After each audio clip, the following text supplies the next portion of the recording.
경남 도의회가 또 파행됐습니다. 후반기 의장단 구성을 둘러싸고 넉 달째 갈등이 이어지고 있습니다.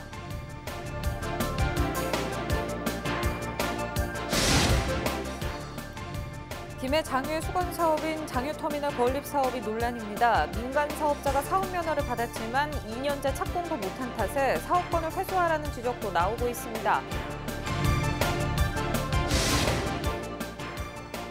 전국 최초의 벽화 마을인 통영 동피랑에 새로운 벽화들이 그려지고 있습니다. 세단장 중인 동피랑의 모습을 스마트폰에 담았습니다.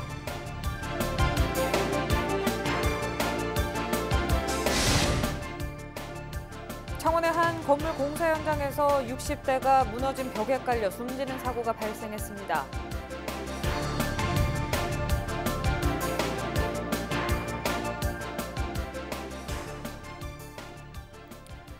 시청자 여러분 안녕하십니까? 헬로티비 뉴스 경남입니다.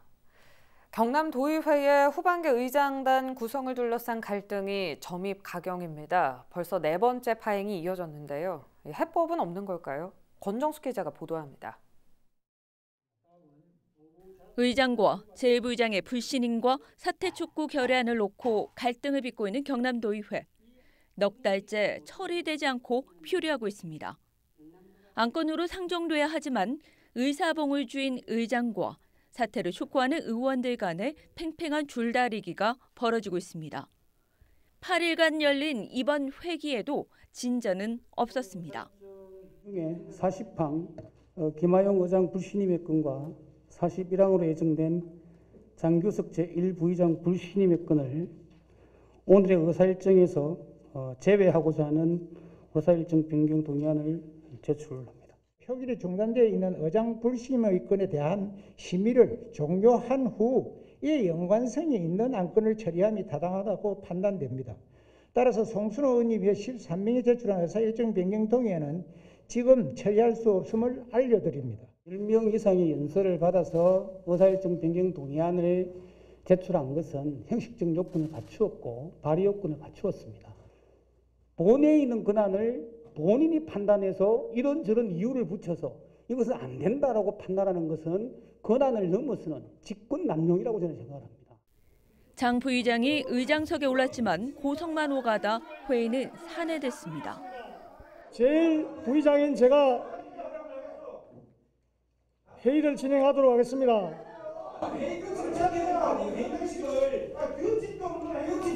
직권 남용을 하고 있지 않을 뿐만 아니라 책임지실 겁니까? 사내 선포를 해도 되겠습니까? 예, 그러면 사내 선포를 해도 좋다는 의견이 있어 사내 선포를 하도록 하겠습니다. 불신임안과 관련해 벌써 네 번째 파행. 내부에서도 비판의 목소리가 나왔습니다. 도민들의 삶을 보듬고 살펴야 할 저희 의원들이 오히려 도민들께 걱정을 끼쳐드리고 있으니 가슴에 달린 의원 배지가 너무나 부끄럽습니다. 우리 의회에서 개정할 수 있는 것들은 특위를 구성해서라도 각각 관련 규정을 바로 잡아야 합니다. 내 편, 네 편을 떠나 대승적으로 생각하고 갈등을 끝냅시다. 넉 달 가까이 계속돼 온 경남도의회 사태. 시간만 흐르며 갈등만 깊어진 모습에 도민들의 피로감이 커지고 있습니다. 헬로티비 뉴스 권정숙입니다. 네, 김해 장유 지역의 인구는 15만 명이 넘습니다. 웬만한 시단위 수준의 규모지만 아직도 대중교통 이용은 불편하기만 한데요. 특히 시외버스와 고속버스를 이용하기 위한 터미널이 제대로 갖춰지지 않았습니다. 그만큼 장유터미널 건설은 지역 주민들의 수건 사업인데 이 터미널 건설 언제쯤 완료될까요? 이미 민간 사업자가 사업 면허를 받았지만 2년째 착공도 못한 탓에 일각에선 사업권을 회수하라는 지적도 나오고 있습니다. 무엇이 문제인지 취재기자 연결해 자세히 들어봅니다. 네, 장보영 기자, 먼저 장유터미널 계획부터 짚어보죠. 네, 현재 김해 장유에는 시외, 고속버스 정류소가 장유, 농협 등 세 곳으로 나눠져 있습니다. 어떤 버스가 어디에 서는지 정류소를 찾기도 쉽지 않습니다. 그만큼 터미널에 대한 주민 요구가 큰데요. 이런 상황에서 지난 2017년 한 민간 사업자가 장유 여객터미널을 만들겠다고 나섭니다. 2018년 사업 면허 허가를 받은 뒤 올 3월 건축 허가를 받아 이르면 4월에는 공사에 들어갈 계획이었습니다.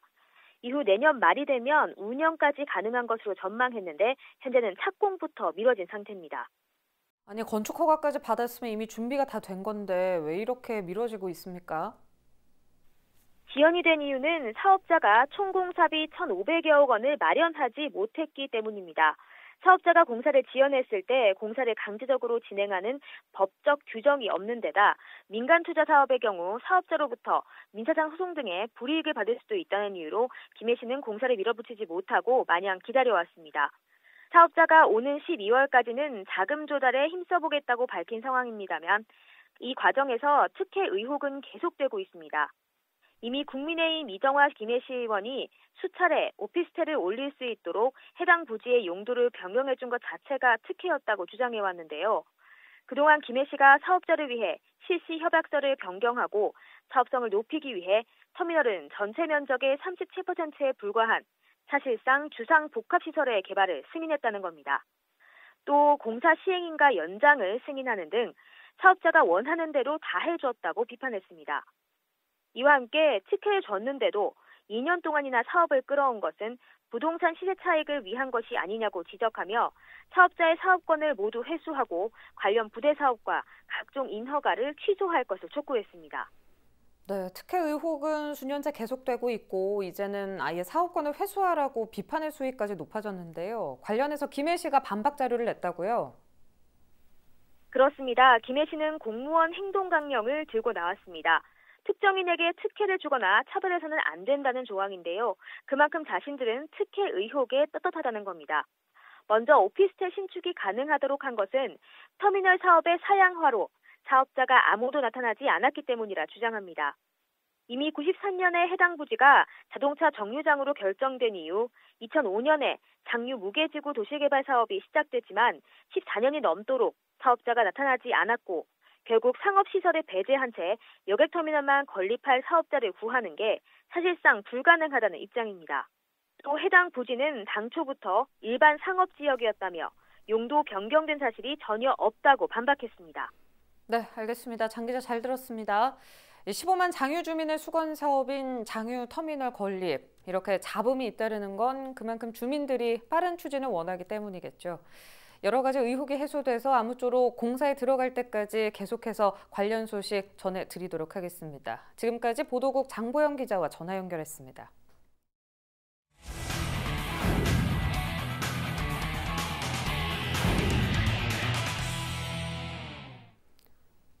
전국 최초의 벽화마을인 통영 동피랑마을이 요즘 새로운 벽화들로 채워지고 있습니다. 골목마다 새롭게 변하고 있는 동피랑의 모습을 표영민 기자가 스마트폰에 담았습니다. 한국의 몽마르트 언덕으로 불리는 통영 동피랑마을입니다. 마을 입구부터 길게 늘어진 벽화가 이곳이 벽화마을임을 알립니다. 굽이굽이 이어진 골목길 담벼락은 형형색색의 예술 벽화들로 채워져 사람들의 시선을 사로잡습니다.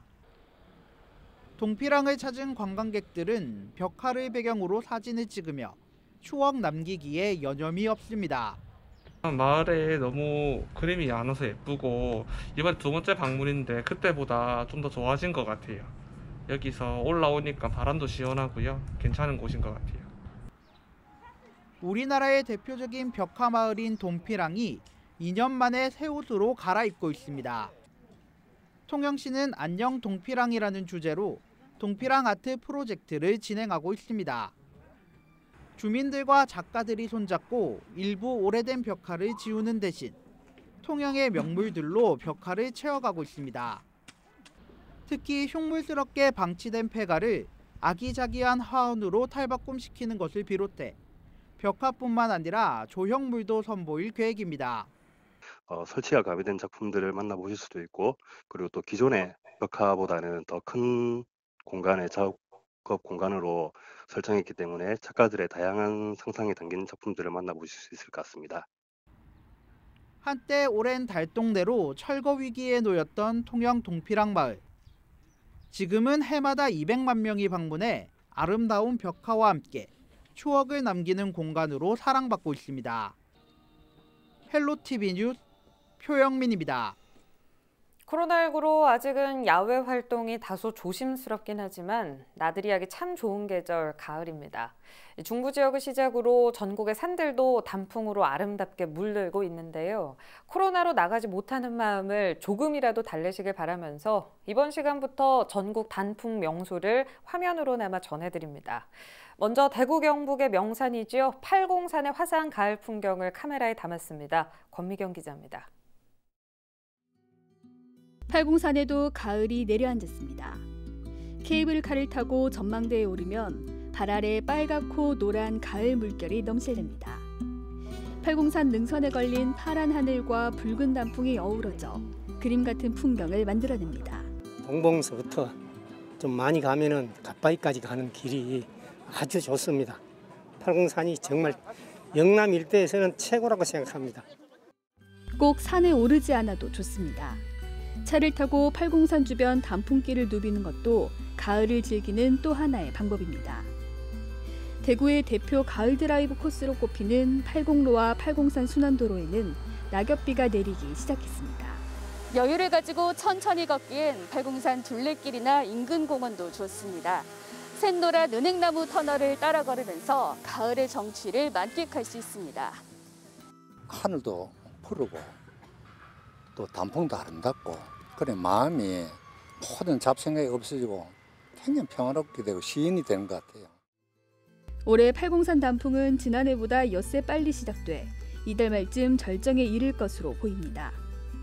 가을 나들이 계획하신다면 거리 두기와 마스크 착용 등 지킬 건 지키는 노력도 잊지 말아야 합니다. 헬로티비 뉴스 권미경입니다. 코로나19 장기화 여파로 등산객이 늘어나는 가운데 산악사고에 대한 주의가 필요합니다. 경남도 소방본부는 지난 10월 거창 기백산에서 길을 잃은 산악회원 42살 김모 씨를 구조했고 양산 영축산에서도 길을 잃고 10m 아래로 추락한 55살 윤모 씨를 구조했다고 밝혔습니다. 지난 3년 경남도 내 통계에 따르면 단풍이 들기 시작하는 가을철에 산악사고가 가장 많아 10월에만 13%가량 발생했고 조난과 실족, 추락이 전체 산악사고의 43%를 차지했습니다. 소방본부는 등산 시 2인 이상 함께 이동하고 기상정보와 등산 코스를 숙지해야 한다고 당부했습니다. 또 정해진 등산로를 이용하고 등산복 등 보온성 높은 의류를 착용해야 한다고 덧붙였습니다. 창원의 한 건물 공사 현장에서 60대가 무너진 벽에 깔려 숨지는 사고가 발생했습니다. A씨는 20일 오후 1시 28분쯤 창원 북면의 한 리모델링 2층 공사 현장에서 철거 작업을 하다 무너지는 400kg 무게의 벽에 깔렸습니다. A씨는 신고를 받고 출동한 구급대에 의해 구조돼 병원으로 이송됐지만 끝내 숨졌습니다. 또 사고로 벽돌 파편에 머리를 다친 작업자 1명도 병원에서 치료를 받고 있습니다. 경찰은 공사 관계자를 상대로 정확한 사고 경위를 조사하고 있습니다. 김경수 경남도지사가 부마와 광주는 하나이자 한 뿌리라며 지역 연대를 강조했습니다.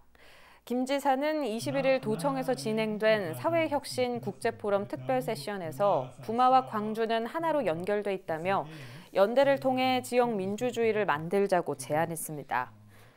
이날 행사에는 공간의 민주화, 마을 공동체 등 로컬 민주주의와 관련된 다양한 주제의 토론이 진행됐습니다.